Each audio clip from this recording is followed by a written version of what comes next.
ഒരുപാട് പാവപ്പെട്ട വീട്ടിലെ പെൺകുട്ടികൾ പഠിക്കാനും വേണ്ടിയിട്ട് ആഗ്രഹിക്കുന്നു.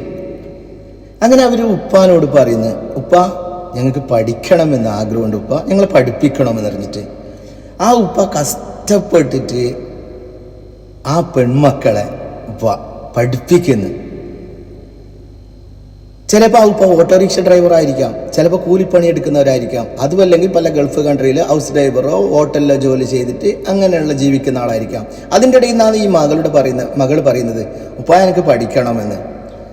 അങ്ങനെ ഇങ്ങനെല്ലാം കഷ്ടപ്പെട്ടിട്ട് ആ ഉപ്പ മകളെ പഠിപ്പിച്ചിട്ട് വളർത്തി വലുതാക്കുന്നു.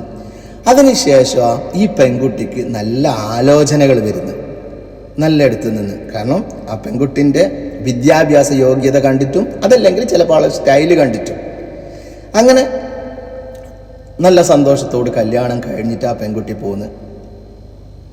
പിന്നെ അവൾ ജോലിക്ക് കയറുന്നു. ജോലിക്ക് കയറി കഴിഞ്ഞതിന് ശേഷം ഉണ്ടല്ലോ, അവൾ ജോലി ചെയ്ത ആ ശമ്പളം ആരെ അക്കൗണ്ടിലേക്കാണ് വരുന്നത്? ഭർത്താവിൻ്റെ അക്കൗണ്ടിലേക്ക്. ഒന്ന് മനസ്സിലാക്കണം, നമ്മൾ എത്രത്തോളം നമ്മളെ പെൺകുട്ടികളെ പഠിപ്പിച്ച് വളർത്തി അതിന് ശേഷം നമുക്കവിടെ ഒന്നും അല്ലാതെ ആയി പോകുന്നില്ലേ? വല്ലാത്തൊരു സംഭവമല്ലേ? പക്ഷേ ഈ ഇങ്ങനെയുള്ള പെൺകുട്ടികളെ കല്യാണം കഴിക്കുന്ന എൻ്റെ പ്രിയപ്പെട്ട സഹോദരന്മാരൊന്നും മനസ്സിലാക്കണം കേട്ടോ. അവളെ വളർത്തിയത് എത്രത്തോളം കഷ്ടപ്പെട്ടിട്ടായിരിക്കും ആ ഉപ്പ. അപ്പോൾ ഇവൾക്ക് കിട്ടുന്ന ശമ്പളം ഇല്ലേ, നിങ്ങളവിടെ എൻജോയ് ചെയ്യാണ്ട് അതിൽ നിന്ന് ആ പെൺകുട്ടിയുടെ വാപ്പാക്കും നിങ്ങൾ കുറച്ച് കൊടുത്തിട്ട് അവരും നിങ്ങളവിടെ സഹായിക്കണം കേട്ടോ. എന്നാലേ അവർ ആ വാപ്പ കഷ്ടപ്പെട്ട ആ ബുദ്ധിമുട്ടിയ ഇത് നിങ്ങളവിടെ കൊടുക്കുമ്പോൾ മാഞ്ഞു പോവും.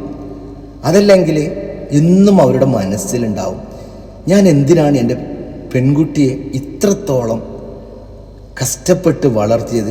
ചില സമയത്ത് ഗൾഫിൽ ആ ഉപ്പ ഒരു കുബൂസ് ഒരു ചായയും കുടിച്ചിട്ടായിരിക്കും ആ ഉപ്പ തള്ളി നീക്കുന്നത്. കാരണം എന്ത്? പഠിപ്പിക്കാനും വേണ്ടിയിട്ട് ഈ മകൾക്ക് പൈസ അയക്കണം.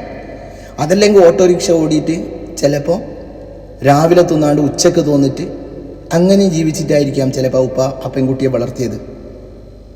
പക്ഷെ നിങ്ങൾ അങ്ങനെ ചെയ്യുമ്പോൾ ഇല്ലേ, ആ പെൺകുട്ടി ജോലി ചെയ്തിട്ട് അതിൽ നിന്ന് കിട്ടുന്ന കുറച്ചെങ്കിൽ പൈസ ആ ഉപ്പാക്ക് കൊടുക്കുമ്പോൾ ഇല്ലേ, ആ ഉപ്പാൻ്റെ ആ വേദനകളും എല്ലാം മാറിപ്പോവും.